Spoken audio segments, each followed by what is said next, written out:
Salam alaikum. Alors aujourd'hui, on va voir la solution des exercices relatifs au croisement des hybrides, c'est-à-dire entre les individus ayant un génotype composé de deux gènes, hein. On va parler de deux caractères. Alors le premier exercice, vous avez la couleur rouge de la pulpe de tomate dépend de la présence d'un allèle R dominant sur l'allèle petit r qui donne la couleur jaune. Le nanisme est causé par un gène D récessif. Alors on dispose d'une variété de pulpe jaune et taille normale, une autre naine et pulpe rouge. Les deux variétés sont pures. Et il faut faire attention que les deux variétés sont pures, sont donc automatiquement leur gène est homozygote. Alors nous avons trois questions dépendantes. On pourrait obtenir une variété pure de pulpe rouge et taille normale. La deuxième, la même chose, est-ce qu'on peut obtenir aussi une variété pure de pulpe jaune et naine? Et la troisième, combien de plantes F2 rouges et normales sont des lignées pures? La première des choses, je note les allèles dominants et les allèles récessifs pour ne pas se tromper. Et après, je programme le croisement comme il a été annoncé dans l'exercice. Les deux souches sont pures, jaune et normal, rouge et naine.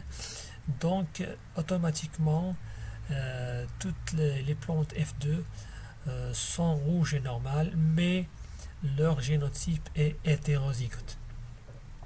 Donc, pour essayer de trouver ou d'avoir des individus souches pures, jaunes et naines et aussi rouges et normales, il faut passer à la F2, c'est-à-dire programmer une autofécondation de la F1. Donc voici le résultat de la reproduction de la F1. On a toujours le rapport 9, 3, 3, 1 parce qu'on a fait un croisement entre deux individus hétérozygotes. Dans ce cas-là, on parle de double hétérozygote. Voilà, premier gène hétérozygote, deuxième gène hétérozygote. Donc le résultat obtenu nous montre qu'il y a les individus jaunes et nains sont des souches pures. Pourquoi? Parce que leur génotype est double homozygote. Parce que ce sont déjà des traits ou bien des caractères récessifs. De l'autre côté, pour les individus rouges et normales, pour pouvoir déterminer et avoir des individus souches pures, il faut programmer une autofécondation entre ces individus jusqu'à l'obtention d'une progéniture rouge et normale 100% pour être sûr que ce sont des individus souches pures. Alors combien de ces individus sont souches pures à partir de ce croisement? Alors, nous avons 9 sur 16 individus rouges et normales de point de vue phénotype, mais génotypiquement parlant, combien d'individus sont souches pures? On n'aura que 1 sur 9. Voilà l'échiquier ou bien le carré du Punnett.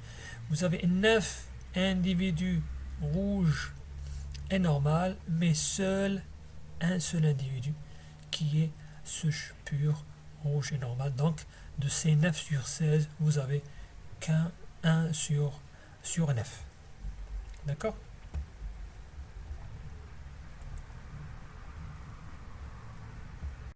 Alors pour le deuxième exercice, nous avons un petit peu de mathématiques de probabilité pour déterminer ou calculer l'apparition de que ce soit des gamètes, zygotes et phénotypes. On va voir la solution. Pour la première question, quelle est la probabilité d'avoir un génotype à partir de cet individu. Alors je vous rappelle que un individu hétérozygote monohybride donne deux types de gamètes. Si nous avons un individu double hétérozygote, c'est-à-dire dihybride, il va nous produire quatre types de gamètes. Revenons à la formule 2 à la puissance 2. D'accord? Vous avez quatre types de gamètes avec une proportion équiprobable de 1 sur 4 chacun. D'accord? Alors pour la deuxième question, quelle est la proba d'avoir un zygote souche pure, grand A, grand A, grand B, grand B, à partir de ce croisement. D'accord? Alors pour cet individu, qu'il est monohybride, il va nous donner que deux types de gamètes.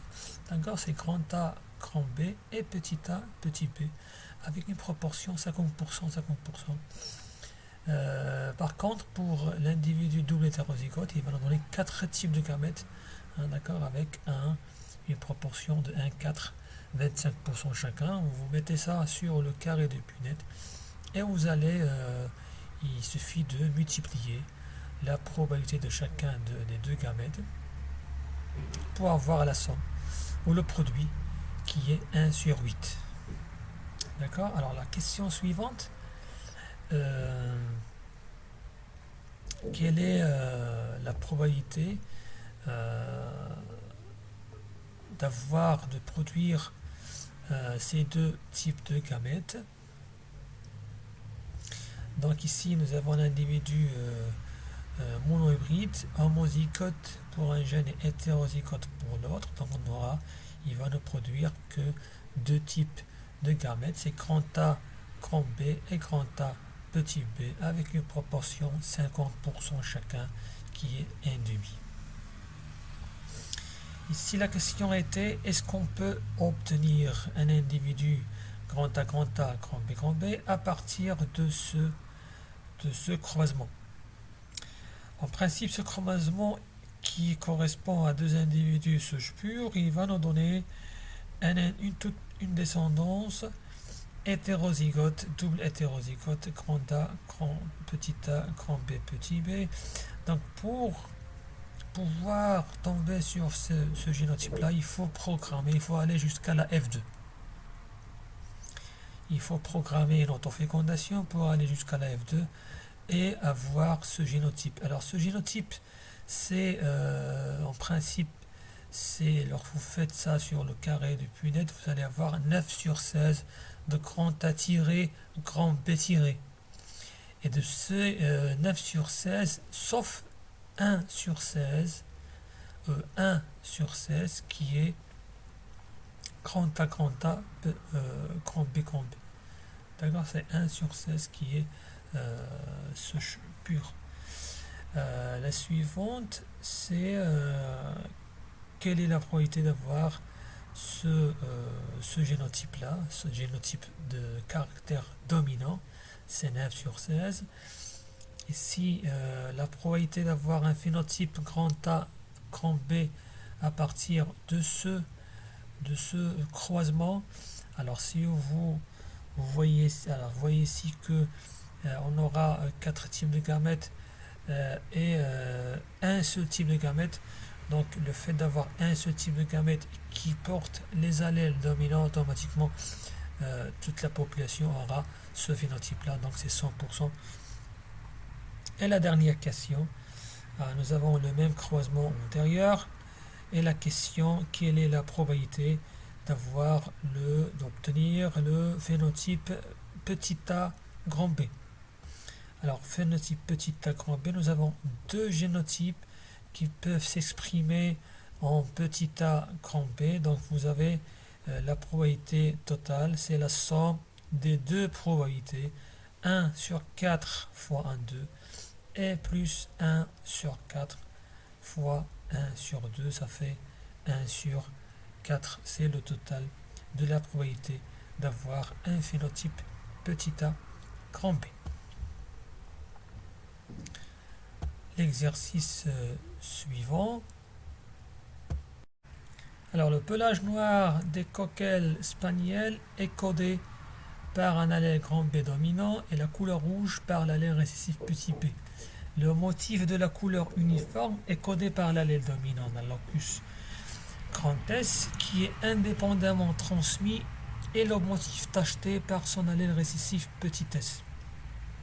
Un mâle noir uniforme s'accouple avec une femelle tachetée de couleur rouge et ils produisent 6 chiots, 2 uniformes noirs, 2 uniformes rouges, un noir tacheté et un rouge tacheté. La question c'est déterminer les génotypes des ascendants, c'est-à-dire doit déterminer le génotype des parents. Alors ici nous avons la femelle tachetée de couleur rouge, puisque les caractères tachetés et couleur rouge sont récessifs, donc déjà le génotype de la femelle est déjà connu. Maintenant il nous faut savoir déterminer le génotype du mâle, hein, qui porte les caractères dominants, mais il peut avoir plusieurs combinaisons alléliques. Pour pouvoir déterminer ce génotype inconnu, ça il nous rappelle au test cross, d'accord, croisement test,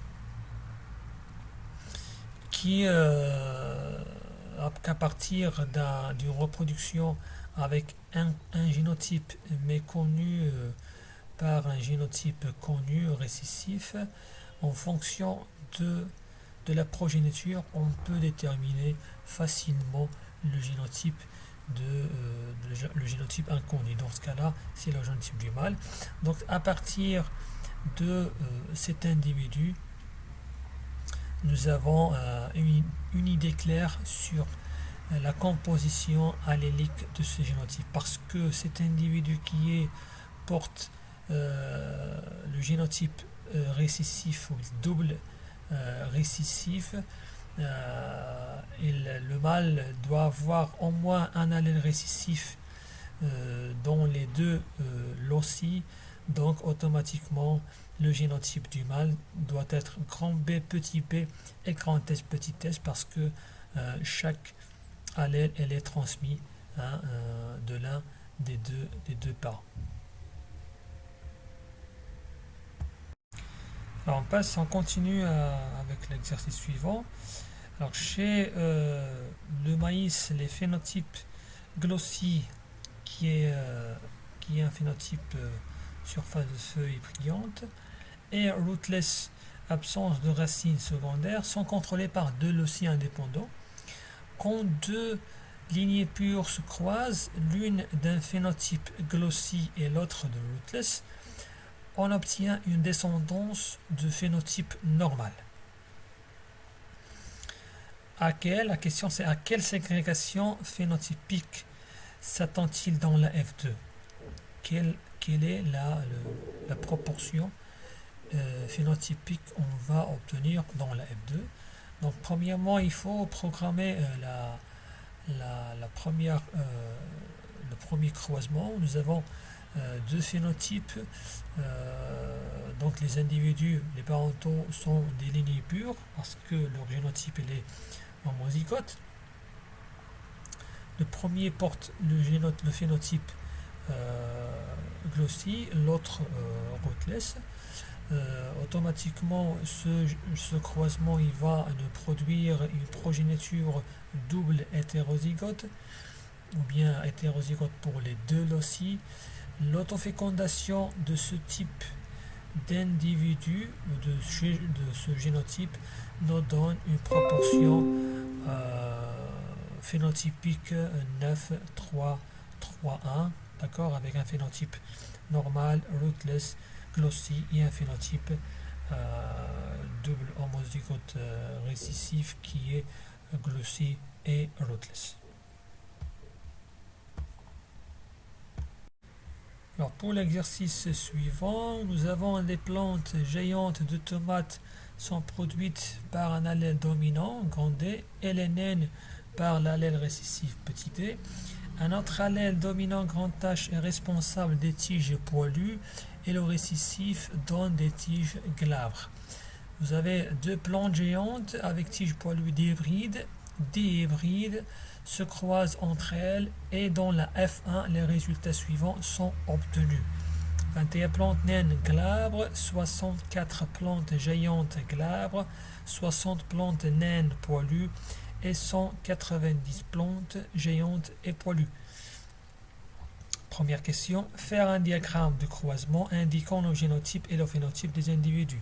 Vous allez programmer un croisement entre deux individus hybrides, vous faites le tableau et vous allez obtenir automatiquement un rapport 9, 3, 3, 1, d'accord, voilà. Vous avez deux individus double hétérozygotes, le rapport c'est 9, 3, 3, 1. Sur le carré de Punnett, vous posez ici les gamètes mâles et les gamètes femelles pour avoir les différentes combinaisons. D'accord, voilà le génotype, les différents génotypes possibles. Ça, ce sont la combinaison avec le rapport obtenu. D'accord. Alors la deuxième question était à partir des données observées, c'est les données observées, trouver le rapport pour les phénotypes géants naines et les phénotypes poilus glabres. Alors, voilà les données observées pour chaque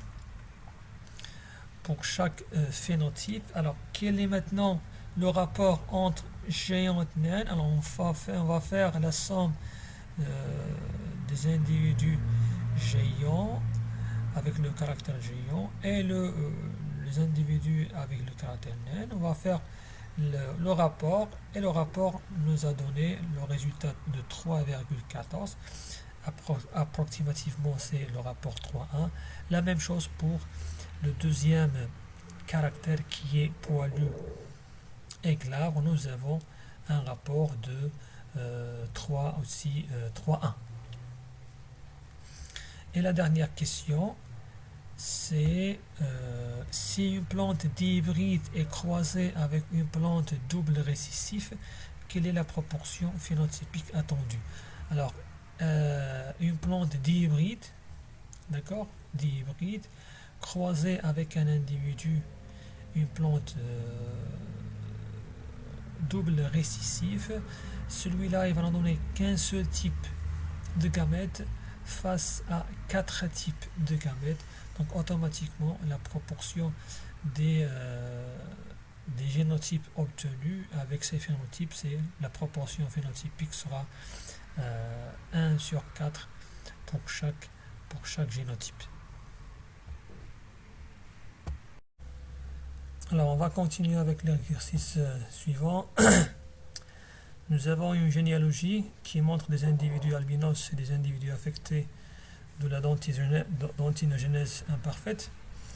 La question c'est de déduire au maximum possible les génotypes de tous les composants de cette généalogie, sachant que les deux caractéristiques, c'est-à-dire les deux maladies, sont récessives. D'accord? La dentinogénèse imparfaite et l'albinisme sont des maladies récessives. Alors on va voir comment on va déduire et écrire les génotypes de chaque individu. Alors je vous rappelle que le génotype composé de deux gènes, alors il est formé de 4 allèles. Alors chaque allèle d'un gène, il est transmis via maternelle et via paternelle. Par exemple, ici, alors ici, le fait que l'individu est malade en dentinogénèse, elle est automatiquement le génotype de cette maladie, elle est homozygote récessif. Donc ce petit d, elle est transmis via maternelle, doit être transmis via maternelle, et le petit d, le deuxième, via paternelle. C'est pour cela qu'on peut déterminer les génotypes des individus. C'est-à-dire il faut voir leur progéniture, la descendance, et après on remonte pour déduire les génotypes. Alors on commence par la première génération. Alors ici vous avez deux individus normaux, donc automatiquement leur génotype doit être grand A tiré, grand D tiré. Mais pourquoi on a mis cette petite d ici? Tout simplement parce que l'un de ces enfants, dans ce cas-là c'est un garçon, il a manifesté la maladie de la dentinogénèse. Donc automatiquement le gène c'est petit d, hein, c'est homozygote récessif. Alors petit d viendra de la mère et l'autre petit d viendra du père. D'accord? Pour l'autre côté, elle est normale. De point de vue, l'autre maladie, elle est normale. Donc on doit mettre un grand A tiré. Pourquoi on a mis ce petit a ici? Tout simplement parce que un autre garçon de la troisième génération, il porte la maladie de l'albinisme. Donc je dois mettre ici petit a qui correspond à l'albinisme. Alors s'il est homozygote, chacun des parents doit porter un petit a. C'est pour cela qu'on a mis ici ce petit a. Donc ça c'est déjà déterminé. Je passe ici. Alors pour la maladie albinisme, c'est petit a, hein. C'est normal, on doit mettre ce génotype. Pour l'autre qui ne manifeste aucune maladie, pour la dentinogénèse, je dois mettre D tiré. Mais pourquoi j'ai mis D petit d ici? Tout simplement parce que une fille de la troisième génération porte la maladie de la dentinogénèse. C'est pour cela que je dois mettre petit d ici. Et déjà, c'est petit d vient de ce père. Donc là, je peux dire que j'ai déjà déterminé les génotypes qui correspondent à ce couple-là. Maintenant, on va aller vers la troisième génération issue de ce croisement. Alors là, je commencerai par les individus qui manifestent les maladies parce que ils vont avoir un génotype homozygote récessif. Ici, c'est petit d. Ici, est-ce que je dois mettre grand A petit a ou bien grand A grand A? Il doit être impérativement grand A petit a parce que il est normal, donc il a acquis un grand A du père et la mère, il n'a qu'un seul type d'allèle, c'est petit a, donc c'est forcément, il doit être grand A petit a, d'accord? Ici, alors c'est grand A tiré, grand D tiré. Alors grand A, il a été acquis du père. Ici, il va obtenir automatiquement un petit a. Grand D, il a été pris de la mère. Et ici, il n'a une seule possibilité, c'est des petits d. Alors c'est comme ça qu'on procède pour pouvoir déterminer les génotypes des individus. Le septième individu, alors petit a parce qu'elle est malade. Ici elle est saine, donc grand D, puisqu'elle a été acquis de la mère. Le père n'a qu'un seul type allélique, donc c'est petit d. Et si, puisque les deux individus sont déjà normaux, donc c'est grand A, grand D doivent être présents dans le génotype. S'il a pris grand A ici du père, parce qu'il n'y a pas grand A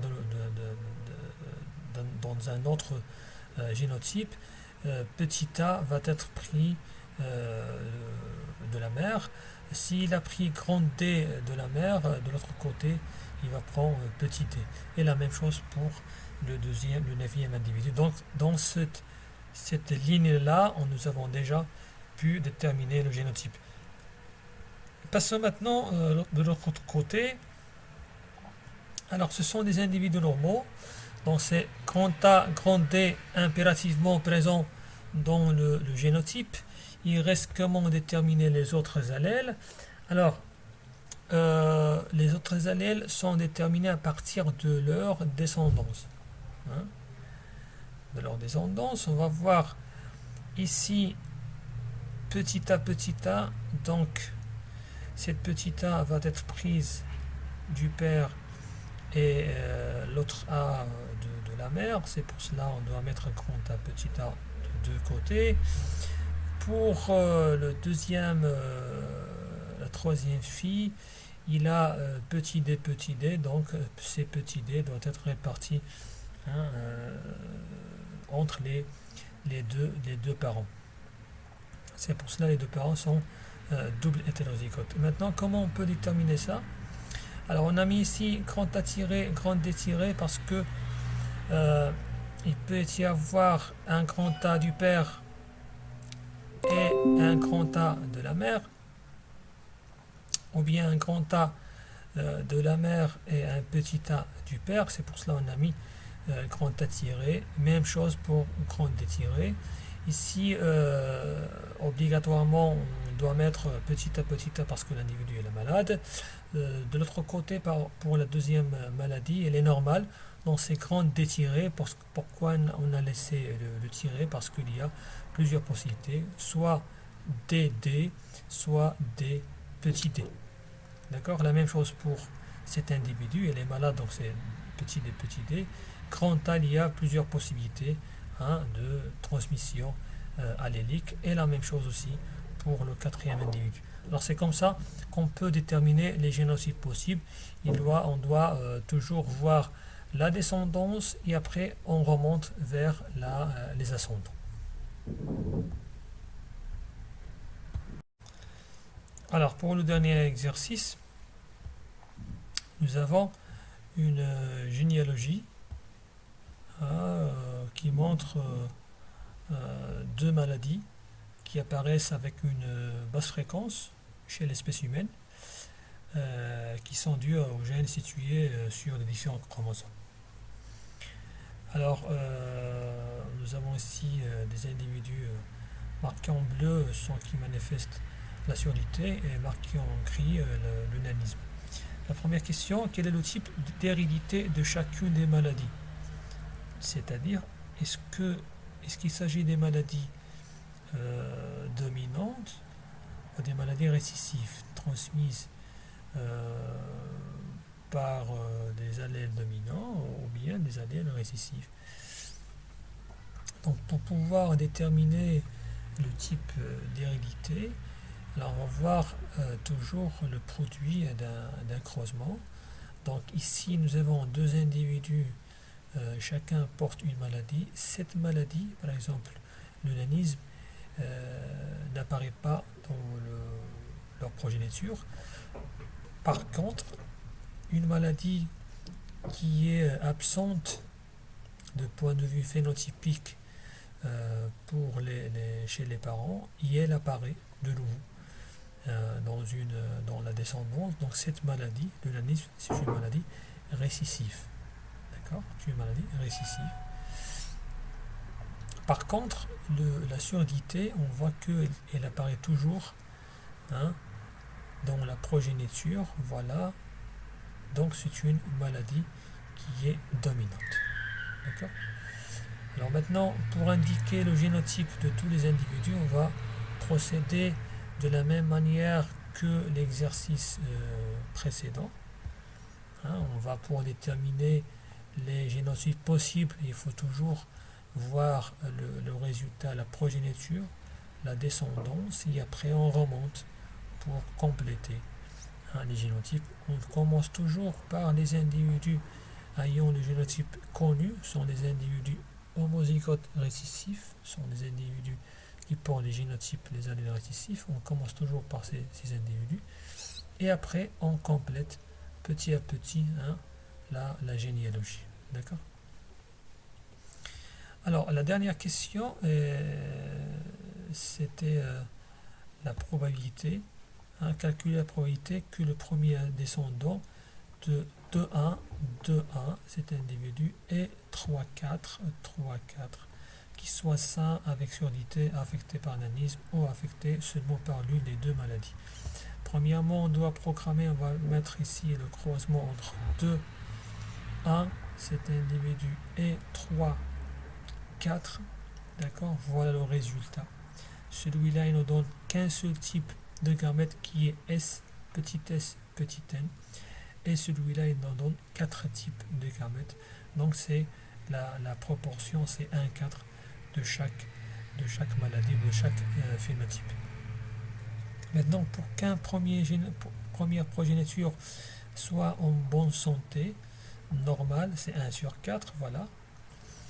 Une progéniture avec surdité, alors surdité, vous avez 1/4 plus 1/4, ça fait 1/2.